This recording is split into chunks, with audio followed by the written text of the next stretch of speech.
Kupu-kupu dan air mata buaya. Cerita oleh Aba Yasmin. Di kedalaman hutan hujan Amazon, hiduplah seekor kaiman lembut bernama Carlos. Dia suka berjemur di bawah hangatnya sinar matahari dan berenang di air sungai yang sejuk. Namun, meski sangat mencintai rumahnya, Carlos seringkali diliputi kesedihan. Carlos merasa kesepian. Hewan-hewan lain di hutan takut padanya karena giginya yang tajam dan ekornya yang kuat. Tak ada yang mau berteman dengannya, dan hal ini membuat Carlos sangat sedih. Suatu hari, saat Carlos sedang bersantai murung di tepi sungai, seekor kupu-kupu biru terbang turun dari pepohonan di atas dan mendarat dengan pelan di atas kepalanya. Carlos mendongak kaget. Belum pernah dia melihat kupu-kupu sedekat ini. "Halo, Tuan Kaiman," sapa kupu-kupu itu. Sayap halusnya berkibar. "Namaku Betty. Kenapa kau terlihat sedih sekali?" Carlos menghela napas dalam-dalam. "Namaku Carlos. Kau tahu, aku kesepian," jawabnya. "Tak ada yang mau berteman dengan kaiman sepertiku." Betty mendengarkan dengan penuh simpati, hatinya tertuju pada kaiman yang sedih itu. Lalu, dia punya ide.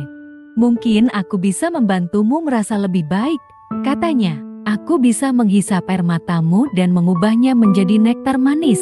Mungkin kesedihanmu akan hilang." Carlos tertarik dengan tawaran Betty. Dia belum pernah mendengar hal seperti itu sebelumnya, tapi dia bersedia mencoba apapun untuk merasa lebih baik. Dengan hati-hati, Betty menghampiri mata Carlos dan dengan lembut menghisap air mata yang menggenang di sana. Carlos takjub saat Betty meminum air matanya. Perasaan hangat menyebar di dadanya dan kesedihannya mulai hilang. Saat Betty terus menghisap air matanya, Carlos mulai merasa lebih ringan dan bahagia dibandingkan sebelumnya.